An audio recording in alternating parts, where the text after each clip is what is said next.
कहानी गोल्ड के सभी सुनने वालों को मेरा प्यार भरा नमस्कार। आइए दोस्तों, सुनते हैं हिंदी साहित्य की जानी मानी लेखिका आभा श्रीवास्तव जी की लिखी कहानी, जिनकी रचनाओं में प्रेम, जीवन की भटकन और मानवीय संवेदनाओं का चित्रण मिलता है। कहानी का शीर्षक है आरंभ। तो आइए आनंद लेते हैं कहानी का। सर्दी की उस हाड़ कपाती रात में, जब ट्रेन अपनी तीव्र गति से भाग रही थी, न जाने किस छोटे से स्टेशन पर मेरी आंख खुल गई। शायद 10-1 मिनट के लिए ट्रेन रुक सी गई थी। सारे यात्री गहरी नींद में थे कि टिकट चेकर के साथ साथ ही वो स्त्री भी मेरी बर्थ के पास आ गई थी। पिछले 4 घंटे से वो बर्थ खाली ही थी। तुम यहीं बैठो विजी, चाहो तो सो भी जाना, मेरी ड्यूटी है, बीच बीच में आकर देखता रहूंगा तुमको।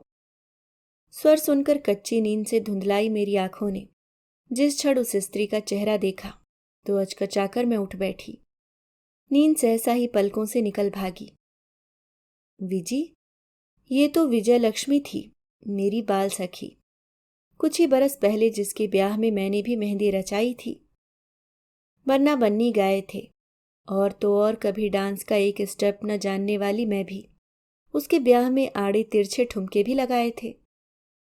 फुहड़ों की तरह आंखें फाड़ फाड़ कर मैं उसे देख रही थी, किंतु उसकी भाव शून्य आंखों में पहचान का कोई चिन्ह न था। उसके साथ वाले टिकट चेकर के कोट की जेब पर मैंने पढ़ा, शिवेंद्र प्रताप सिंह, और मैं बोल पड़ी, शिवेन जीजा जी। मेरा स्वर सुनकर वो चौंक पड़े। मुड़कर देखा तो मैं अपलक उन्हें देख रही थी। वैसे शिवेन जीजा से मेरा कोई सीधा परिचय न था, किंतु विजी के पास उनकी तस्वीर मैंने कई बार देखी थी। बावरी सी मैं बोल पड़ी, जीजा जी, मैं आरती, विजी की सखी। क्या विजी ने कभी आपको मेरे बारे में बताया? हम इंटर तक साथ ही पढ़े थे। आपकी तस्वीर मैंने विजी के पास देखी थी, तभी पहचान पाई। अच्छा, तो आप ही हैं आरती? जी हाँ, विजी ने आपके बारे में बताया था मुझे, या ऐसे कहूं कि विजी बस आपकी ही बातें करती थी मुझसे, जब तक ये ठीक थी। इधर कुछ समय से इनका मानसिक संतुलन बिगड़ गया है। शिवेन ने बताया, कुछ दिन पहले मानसिक अस्पताल वालों ने यह कहकर इन्हें घर भेज दिया था कि अब ये ठीक हो गई हैं, किंतु 2-4 दिन में ही इनकी तबीयत फिर बिगड़ने लगी, सो इनको फिर से वहीं भर्ती कराने ले जा रहा हूं। इतना कहकर वे विजी का बिस्तर ठीक करने लग गए। मात्र कुछ ही बरसों में विजी क्या से क्या हो गई थी। हम लोग इंटर में पढ़ रहे थे तभी विजी का ब्याह तय हो गया था। बोर्ड की परीक्षाएं सिर पर थीं और विजी के ससुराल वालों को ब्याह की जल्दी पड़ी थी। माँ से कह सुनकर मैं दिन भर को विजी के घर चली गई थी। ढोलक, नाच गाना, सभी कुछ बड़ी धूमधाम से चल रहा था। विजी की हल्दी चढ़ी थी, सो उसका गोरा चेहरा और भी गोरा लग रहा था। 2 दिन बाद ही इंग्लिश का पेपर था। मेरी तैयारी पूरी थी, सो मैं निश्चिंत थी, लेकिन विजी को इंग्लिश हवा लगती थी। डर के मारे उसका बुरा हाल था। फेल होने पर ससुराल में उसकी खूब नकटाई होती। उसके ब्याह में पहनने के लिए मैं खास तौर से अम्मा की बनारसी साड़ी लेकर आई थी, किंतु शाम होते होते पता चला कि उसकी ससुराल में दुल्हन मुंह उघारे स्टेज पर नहीं बैठती, सो फेरों के बाद ही विदाई लेकर वे लोग चले जाएंगे। मेरा सारा उत्साह ठंडा पड़ गया था। पीली साड़ी में कोने में बैठी विजी के पास बैठकर उसे मैं देर तक इंग्लिश प्रोज और पोएट्री के नोट्स रटाती रही। फिर रात होते होते पापा मुझे लेने आ गए थे। अपनी प्रिय सखी से अंतिम बार मिलकर मैं वापस चली आई। अंतिम बार इसलिए कहा क्योंकि उसकी 6 बहनों और माता पिता के बीच मात्र एक ही मोबाइल फोन था, जो बड़ी कठिनाई से सुलभ हो पाता था। उस पर विजी ब्याह कर किसी छोटे से कस्बे में जा रही थी। पता नहीं था उससे संपर्क रह भी पाएगा या नहीं। वैसे भी ब्याह के बाद मायके के पुराने रिश्तों से संपर्क रख पाना कठिन हो जाता है। परिचय का सूत्र निकल ही आया तो शिवेन जीजा जी विजी की बर्थ पर ही बैठ गए। अब आप हैं आरती, तो मैं निश्चिंत हो गया हूं, अन्यथा ड्यूटी छोड़कर बार बार इनको देखने आना पड़ता।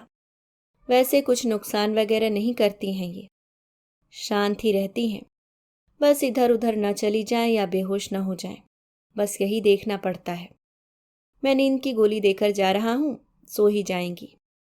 फिर ट्रेन में हमारे डॉक्टर भी हैं। लेकिन आपके पास रहने से तसल्ली है। कोई प्रॉब्लम हो तो मेरा मोबाइल नंबर रख लीजिए, कॉल कर लीजिएगा। वे अपनी ड्यूटी पर चले गए। किंतु यह क्या हुआ, उनके जाते ही विजी सामान्य सी लगने लगी। कैसी है सखी? विजी ने मुझे अपने पुराने संबोधन से बुलाया तो मैं चकरा गई। रात आधी से अधिक बीत चुकी थी। कूपे की हल्की रोशनी में मैं पुरानी विजी को ढूंढ रही थी, जो आज भी मुझे उतनी ही सहज, सरल और आत्मीय लग रही थी जितनी कि वो पहले थी। एक बार भी मुझे ऐसा नहीं लगा कि वो असामान्य है। जानती है सखी, मैं बिल्कुल ठीक हूँ। ये जो खेल चल रहा है ना, ये विधाता ने मेरी किस्मत में ही लिख रखा है। वह एक करुण हंसी हंस पड़ी। अभी पूरे 4 घंटे हैं हमारे पास अपना सुख दुख बांटने के लिए। चल, टॉस करते हैं बचपन की तरह। हमने सिक्का उछाला, बारी उसी की आई। वैसे भी मेरे पास कुछ विशेष नहीं था कहने सुनने के लिए, सिवाय इसके कि पढ़ लिख कर एक अच्छी नौकरी कर रही थी और माँ पापा मेरे लिए योग्य वर की तलाश में थे। जबकि विजी को देखकर ऐसा लग रहा था कि एक लंबा अनुभव उस पर बीत चुका है। नींद की वो गोली जो शिवेन जीजाजी उसे खिला गए थे, वो कब की कूड़ेदान में थूकी जा चुकी थी। विजी ने मेरा हाथ अपने हाथ में ले लिया था। आरती, तुझे छूकर लग रहा है कि मैं अभी भी जीवित हूं। तरस कर रह गई थी मैं एक आत्मीय स्पर्श के लिए। अच्छा हुआ तू मिली। मैं पागल नहीं थी आरती, मुझे पागल बनना पड़ा। उसके होठ कांपने लगे। उस नन्ही सी उम्र में मुझे ब्याह कर अम्मा बाबू निश्चिंत हो गए थे कि एक बोझ निपटा। हम लोग 6 बहनें थीं, एक एक बेटी, एक एक बोझ के बराबर थी हमारे घर में। बोझ जितनी जल्दी हल्का हो जाए उतना ही अच्छा। ब्याह कर उस छोटे से गांव में आई मैं, अपने घर परिवार से बिछड़कर बेहद घबरा गई थी। कोहबर की उस कोठरी में लंबे घूंघट के साथ मुझे बिठा दिया गया था। बाहर ढोलक की थापों के साथ गीत गाए जा रहे थे। घूंघट ऊपर सरकाकर मैंने इधर उधर देखा, तभी एक छोटा बच्चा मेरी हथेली में कागज का टुकड़ा थमाकर भाग गया। खोलकर पढ़ा, बिंदु माँ से सावधान रहना। नीचे न किसी के नाम न हस्ताक्षर। मैं चकरा गई। मेरे मायके में तो यही पता था कि मेरी सास स्वर्ग सिधार चुकी हैं, फिर ये बिंदु माँ कौन थी? इतने में बाहर से स्त्रियों की खिलखिलाहट सुनाई पड़ी। वे सब की सब मेरे पति के साथ भीतर आ रही थीं। विधि विधान के साथ सारी रीति रिवाज और कोहबर के खेल संपन्न हुए। और आरती यह विडंबना भी देख सकी कि कोहबर के हर खेल की बाजी जीतने वाली मैं अपने जीवन की सबसे बड़ी बाजी हार गई। मैं बावरी की तरह विजी की हर बात सुन तो रही थी, किंतु कुछ भी समझ नहीं पा रही थी। वह कहती गई। 2-4 दिन बाद ही सारे मेहमान चले गए। दोनों नंदे भी अपना अपना नेग लेकर विदा हुईं। वे भी घर में भाभी के आ जाने से निश्चिंत थीं। जाने वालों में बड़ी बुआ अंतिम थी। अगले दिन सुबह उनकी वापसी थी और उस रात वे मेरे साथ जी भर कर बातें करना चाहती थीं। सो शिवेन को बड़ी मिन्नतों के बाद ओसारे में पड़ी चारपाई पर सोने भेज दिया और स्वयं मेरे पास आ गईं। सास के ममतामयी रूप में मैं उनको देख रही थी। उनका स्नेह भरा हाथ मेरी पीठ सहला रहा था। हम लोगों ने ढेर सी बातें करी, लेकिन कोई एक बात थी जो वे बार बार कहते कहते रुक जा रही थीं और सशंकित होकर इधर उधर देखने लगती थी। अंततः वे हिम्मत करके पूछ ही बैठी, दुल्हन, वो पर्चा तुमने पढ़ा, उसे फाड़ देना। हाँ बुआ जी, मैंने पढ़ भी लिया और फाड़ भी दिया, पर ये बिंदु माँ कौन है, आप बताएंगी? वे चोरों की तरह इधर देखती हुई मेरे पास सरक आईं। दुल्हन, अभी उसे दूसरी जगह भेज दिया है। तुम्हारे ससुर गार्ड है ना, सो किसी सन्नाटे रेलवे स्टेशन पर उनको ये बेहोश पड़ी मिली थी। रीझ गए और उठा लाए, घर में रख लिया। बड़े बड़े बच्चों के रहते रीति रिवाज के साथ उससे ब्याह तो नहीं किया, लेकिन बच्चे उसे माँ का दर्जा देते हैं। लल्लन, मेरे ससुर का घर का नाम, से बहुत छोटी है उम्र में। समझ लो शिवेन से 5-1 बरस ही बड़ी है। रिश्तेदारी में बदनामी न हो, सो ब्याह भर वो अलग ही रही। 2-1 दिन में फिर रहने आ जाएगी। पूरे घर में उसी का राज है। लल्लन और शिवेन तो उसी के पल्लू से बंधे रहते हैं। जादूगरनी है पूरी। लड़कियां अपने अपने घर की हैं, अभी तुम्हारी उम्र कम है दुल्हन, होशियारी से रहना। बड़ी बुआ के झुर्रीदार चेहरे पर मेरे लिए फिक्र और ममत्व का भाव था। अगली सुबह वे चली गईं। ब्याह के घर में मेहमानों की चहल पहल थी। पहली बार उतने बड़े घर में मुझे बेहद सन्नाटा लगा। बाबूजी अपनी ड्यूटी पर जाने को तैयार हो रहे थे। शिवेन ने अपनी छुट्टियां बढ़वा ली थीं। अभी वे सो ही रहे थे, तभी बाहर तांगा रुका। मैंने खिड़की से झांक कर देखा। एक गहरे बदन की सावली सी एक स्त्री तांगे से उतरी। बाबूजी ने पैसे चुकाए। फिर वे दोनों घर के भीतर आ गए। बहू, बहू। बाबूजी का स्वर सुनकर मैं कमरे से बाहर आ गई। घूंघट ऊपर करके देखा तो वही युवती मुस्कुरा रही थी। लाल रंग की सीधे पल्ले की छापे वाली साड़ी, पान दोख्ते से रंगे होठ, मांग भर सिंदूर, अठनिया बिंदी, भर हाथ चूड़ियां और एक मोहक सी चितवन। तो यही थी क्या बिंदु माँ? मैं सोच ही रही थी कि बाबूजी ने आदेश सा दिया, बहू इनके पैर पड़ो, ये तुम्हारी सासू माँ है। न चाहते हुए भी मुझे उनके पैर छूने पड़े। इतने में शिवेन भी उठकर आ गए। अम्मा अम्मा कहते हुए उन्होंने पैर छूने का उपक्रम किया ही था कि बिंदु माँ ने उन्हें कलेजे से चिपका लिया। एक ठसक सी थी उनमें। जिस कुटिल तिर्यक दृष्टि से वे मुझे देख रही थीं, वो मुझे अंदर तक बींध गई। आने के साथ ही पूरे घर की साथ संभाल अपने कब्जे में ले ली थी बिंदु माँ ने। कमर में चाबियों का गुच्छा खोसे, चांदी की भारी पाजेब छमछम बजाती जब वे इधर से उधर डोलती तो मुझे दहशत सी होने लगती। उनके आने के बाद शिवेन जिस तरह बिंदु माँ कहते हुए उनके आगे पीछे घूमते तो मुझे कहीं खटक सा जाता। फिर मैं स्वयं पर ही शर्मिंदा होती। कई बार सोचा रसोई में जाकर अपनी पसंद का या शिवेन के लिए कुछ खास बनाऊं, किंतु बिंदु माँ को जैसे सब पता था कि शिवेन या बाबूजी के खाने में कितना तेल मसाला पड़ना है या कौन सी सब्जी किसको पसंद है। मैं फूहड़ गवार भला कहीं रसोई संभाल सकती थी। 2 महीना होते न होते मुझे अपने अंदर एक नन्हे जीव के आने की आहट सुनाई दी। सबसे पहले ये खुशखबरी मैंने शिवेन को दी। वे और बाबूजी दोनों ही बेहद प्रसन्न थे, किंतु बिंदु माँ का चेहरा पता नहीं क्यों फीका पड़ गया था।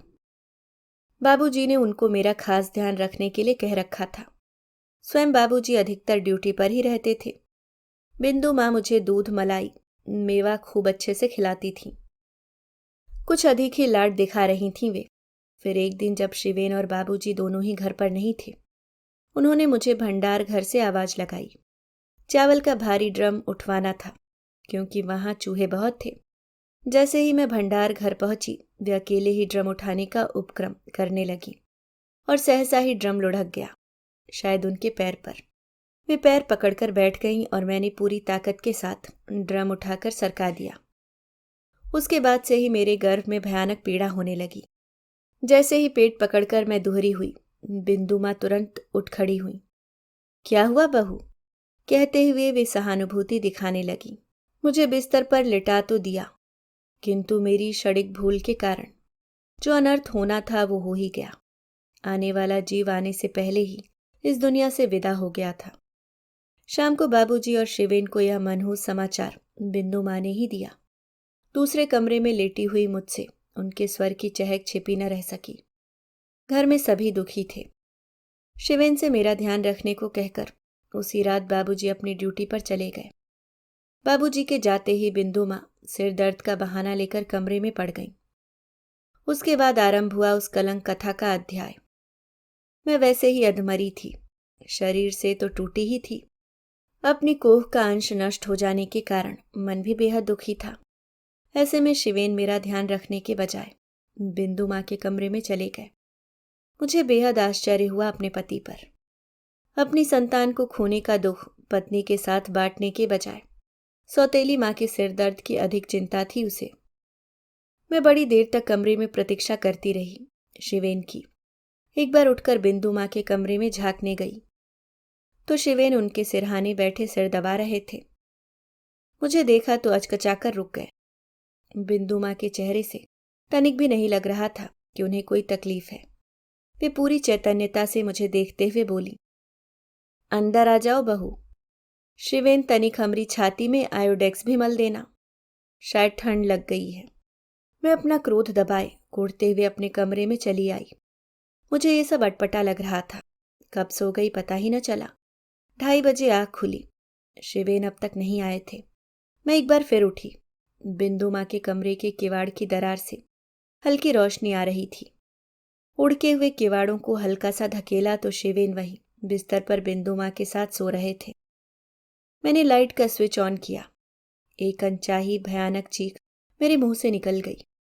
हड़बड़ाकर शिवेन खड़े हो गए, कहते हुए शर्म आती है कि उस रात मैंने अपने ही घर में मर्यादित नैतिक रिश्तों की मर्यादा को तार तार होते देखा था। दूसरी तरफ मुंह करके शिवेन जल्दी जल्दी कपड़े पहनने लगे, किंतु बिंदु माँ वैसे ही अस्त व्यस्त कपड़ों में अलसाई अधलेटी ही रही। पूरी बेशर्मी से मुस्कुराकर बोली, बहू ये जो तुम देख रही हो ना, इसे अपने तक ही रखना, किसी से कहने की कोशिश भी मत करना। तुम्हारे पति पर पहला हक तो मेरा ही है, इतना समझ लेना। मेरा सिर घूम रहा था और आंखें फट गई थीं। मैं कुछ बोलना चाह रही थी, किंतु क्रोध और उत्तेजना के कारण मुंह से झाग निकलने लगा था। हाथ पैर ऐंठने लगे थे। मैं स्वयं ही नहीं समझ पा रही थी कि मुझे क्या होता जा रहा है। अंततः चकराकर वहीं ड्योढ़ी के पास गिरकर बेहोश हो गई। होश आया तो स्वयं को अस्पताल में पाया। जाने कितनी चोटें लगी थीं पूरे शरीर पर। पोर दुख रहा था। सिर पर पट्टी बंधी थी। सामने ही शिवेन और बिंदु माँ बैठे थे। मुझे देखते ही बिंदु माँ कुटिल ढंग से मुस्कुराईं। एक बार फिर मैं अपना आपा खो बैठी। फिर वहीं असामान्यता का दौरा पड़ा था मुझे। कई बार ऐसा होने पर डॉक्टर की सलाह से शिवेन ने मुझे मानसिक चिकित्सालय में भर्ती करवा दिया। सच कहूं सखी, वहां की दुनिया बहुत ही अनोखी थी। हर पागल स्वयं को दुनिया का राजा समझता था। इस गंदे समाज से वो दुनिया बहुत साफ सुथरी और शांतिपूर्ण थी। न वहां कोई रिश्ते थे, न उनकी गंदगी। कुछ महीनों में मैं एकदम ठीक हो गई। आश्चर्य होता है कि इस दौरान मायके या ससुराल कहीं से किसी ने मेरी कोई खोज खबर नहीं ली। फिर एक दिन बड़ी बुआ मुझसे मिलने आई। दुल्हन कैसी हो? सुनते ही अरसे बाद मुझे लगा कि मैं अभी बची हुई हूँ, मेरे अंदर भी स्पंदन है। जब उन्होंने मेरे सिर पर हाथ फेरा तब लगा कि मेरे अंदर का कोई बांध टूट गया है। पता नहीं कब तक मैं रोती रही। फिर बड़ी बुआ ने ही बताया कि मेरे जाने के बाद मेरे ससुर जी को भी शिवेन और बिंदु की गंदी सच्चाई पता चल गई थी। वे इसे बर्दाश्त न कर सके और चूहे मार दवा खाकर अपनी जीवन लीला समाप्त कर ली। वो घर तो मानो उजड़ ही गया दुल्हन। बड़ी बुआ अपने आंसू पोंछते हुए बताती गई। 2-4 दिन बाद ही बिंदु काफी रुपया गहना लेकर घर से भाग गई। इसके कुछ दिनों बाद ही अस्पताल के डॉक्टर से अनुरोध करके मैंने अपने घर जाने की अनुमति ले ली। पता नहीं शिवेन से कैसा तो मोह था मुझको। सांझ के झुटपुटे में जब मैंने अपने घर का द्वार खटखटाया तो जानती है वो द्वार किसने खोला। द्वार खोलने वाली और कोई नहीं, मेरी अपनी सगी छोटी बहन थी, सिद्धि। जीजी कहकर वह मुझसे लिपट गई। मैं हक्का बक्का खड़ी थी उसका सुहागिन रूप देखकर। जीजी माफ कर दो, जीजी माफ कर दो, मैं यह ब्याह नहीं करना चाहती थी। लेकिन शिवेन जीजा जी ने जब मेरे लिए ब्याह का प्रस्ताव भेजा तो अम्मा ने मेरे लिए चटपट हाँ कर दी। वह बिलख कर रो पड़ी। तभी मेरी दृष्टि उसके उभरे हुए पेट पर पड़ी और मैंने स्वयं को संभाला।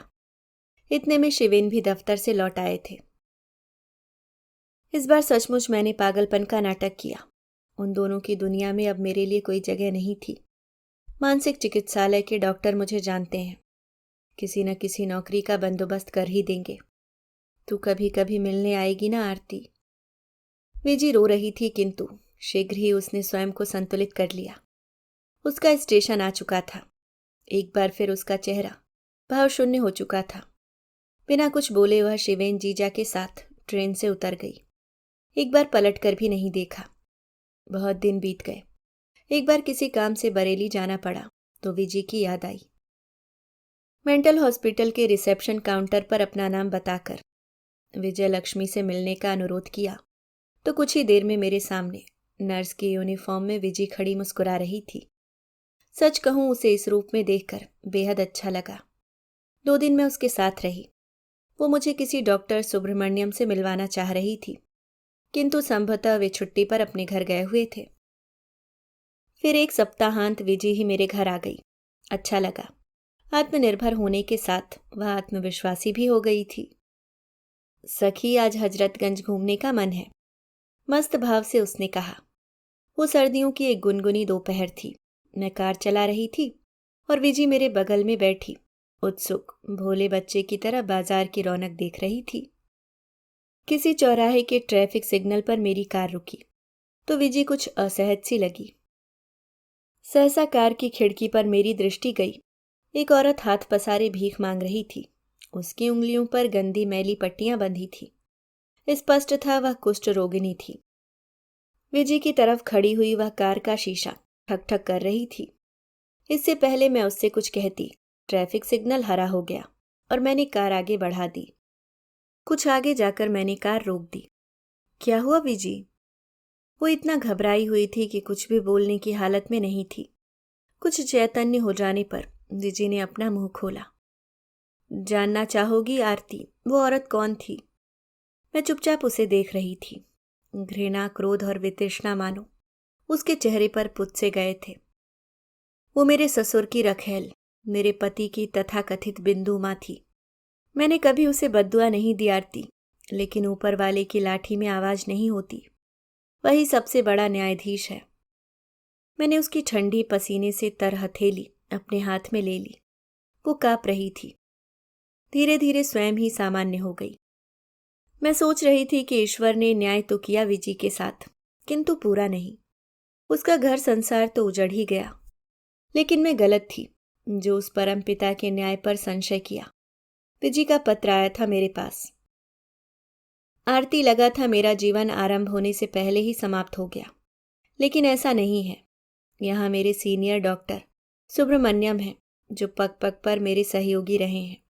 वे मुझसे ब्याह करना चाहते हैं, किंतु शायद मैं शिवेन को भुला नहीं पाऊंगी, ऐसा लगता है। वे मेरे जीवन में आने वाले पहले पुरुष थे। तू ही बता सखी, मैं क्या करूं? पत्र पढ़कर मैंने सिर पीट लिया। मूर्खा विजय शिवेन के नाम की माला जप रही थी, जबकि एक सुंदर भविष्य बाहें पसारे उसकी प्रतीक्षा कर रहा था। मैं विजय के पत्र का उत्तर सोच ही रही थी कि विजय स्वयं ही आ धमकी। सखी, तुझे एक अच्छी और एक बुरी खबर देनी है। बेहद संतुष्ट दिख रही थी वो। शिवेन मुझे फिर अपनाना चाह रहे हैं। मेरा प्यार सच्चा था ना, इसलिए। लेकिन सिद्धि नहीं रही। शिशु को जन्म देते समय उसका निधन हो गया। अब मुझे पल भर में सारी कहानी समझ में आ गई थी, किंतु आश्चर्य था कि प्यार में अंधी विजी शिवेन के स्वार्थ को क्यों और कैसे नहीं समझ पाई। वो बौखला गई थी शिवेन के आमंत्रण पर। मैं थोड़ी देर उसकी बौखलाहट देखती रही, फिर कहा, अपने अंदर थोड़ी परिपक्वता ला विजी। सोच, यदि शिवेन ने एक बार फिर तुझे धोखा दिया तब तू क्या करेगी? इतना कहकर मैं रसोई में कॉफी बनाने चली गई। लौटकर कमरे में आई तो विजी दोनों हाथ गोद में धरे स्तब्ध बैठी शून्य में निहार रही थी। कमरे में सन्नाटा छाया था। कॉफी का मग लेकर कुछ देर बाद वो स्वयं से ही बोली, तू सही कहती है आरती, मुझे डॉक्टर सुब्रमण्यम से ही ब्याह करना चाहिए।